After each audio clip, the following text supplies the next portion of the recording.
Where's the fun in waiting? Play Sit and Go tournaments 24/7 only on Ace 2-3. This game involves an element of financial risk and may be addictive. Please play responsibly and at your own risk. आज पश्चिम बंगाल के भवानीपुर में उपचुनाव हो रहे हैं। यहाँ उपचुनाव के लिए वोटिंग शुरू हो गई और सुरक्षा के कड़े इंतजाम किए गए हैं। पश्चिम बंगाल में विधानसभा चुनाव में हुई हिंसा के मद्देनजर मतदान केंद्रों पर 200 मीटर के दायरे में सीआरपीसी की धारा 144 लागू कर दी गई है। भवानीपुर में बूथ के बाहर ही सुरक्षा का जिम्मा कोलकाता पुलिस के पास होगा और उसके निर्वाचन क्षेत्र में 38 स्थानों पर बैरिकेड लगाए गए हैं। आज सुबह से ही पोलिंग बूथ पर मतदान शुरू हो गया है। सुरक्षा के कड़े बंदोबस्त किए गए हैं और हर बूथ पर केंद्रीय बलों के जवान तैनात किए गए हैं। बता दें कि मुख्यमंत्री ममता बनर्जी तृणमूल कांग्रेस की उम्मीदवार के तौर पर भवानीपुर से चुनाव लड़ रही है, तो वहीं बीजेपी से प्रियंका टिब्रेवाल चुनावी मैदान में है, जबकि माकपा ने श्रीजीव बिस्वास को टिकट दिया है। वोटिंग से पहले बीजेपी की उम्मीदवार प्रियंका टिब्रेवाल ने कहा कि छापा वोटिंग ना हो, जिसका वोट है वही डाले। बाहर से वोट डालने के लिए लोग बुलाए गए हैं। इससे पता चलता है कि सरकार कितनी डरी हुई है। बशीरहाट जैसे इलाके में लोगों को बुलाया गया है। इसी के साथ उन्होंने अपील की है कि लोग किसी से डरे नहीं, वोट डालने के लिए आए।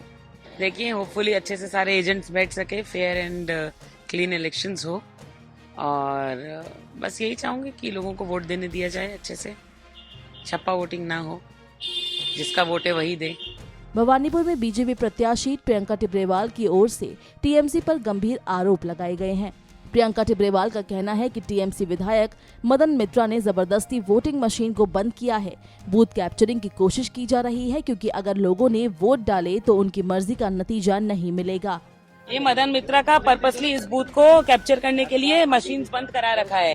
बता दें कि निर्वाचन क्षेत्रों में केंद्रीय बलों की 72 कंपनियां तैनात की गई है, जिनमें से 35 सिर्फ भवानीपुर भेजी गई है। भवानीपुर के 97 मतदान केंद्रों पर बने 287 बूथों में से हर एक में 3 कर्मी तैनात किए गए हैं। निर्वाचन आयोग ने खराब मौसम को देखते हुए भी सिंचाई विभाग को अलर्ट रहने के लिए कहा है। साथ ही सभी मतदान केंद्रों को बाढ़ के पानी को निकालने के लिए भी पंप तैयार रखने का निर्देश दिया गया है। दक्षिण कोलकाता के भवानीपुर क्षेत्र में 3 लाख से अधिक मतदाता आज तृणमूल कांग्रेस की प्रमुख ममता बनर्जी के भाग्य पर मुहर लगाएंगे। ये इसलिए कहा जा रहा है क्योंकि विधानसभा चुनाव में भले ही टीएमसी ने बहुमत हासिल कर लिया हो, लेकिन ममता बनर्जी को नंदीग्राम सीट से शुवेंदु अधिकारी से हार का सामना करना पड़ा था। लेकिन फिर भी ममता बनर्जी ने पश्चिम बंगाल के मुख्यमंत्री के तौर पर शपथ ली और उनको 6 महीने के अंदर एक विधायक के तौर पर राज्य विधानसभा में प्रवेश करना होगा। आपको बता दें कि उपचुनाव दक्षिण कोलकाता के भवानीपुर सीट के अलावा मुर्शिदाबाद जिले की जंगीपुर और शमशेरगंज सीटों पर हो रहा है। मतगणना 3 अक्टूबर को होगी।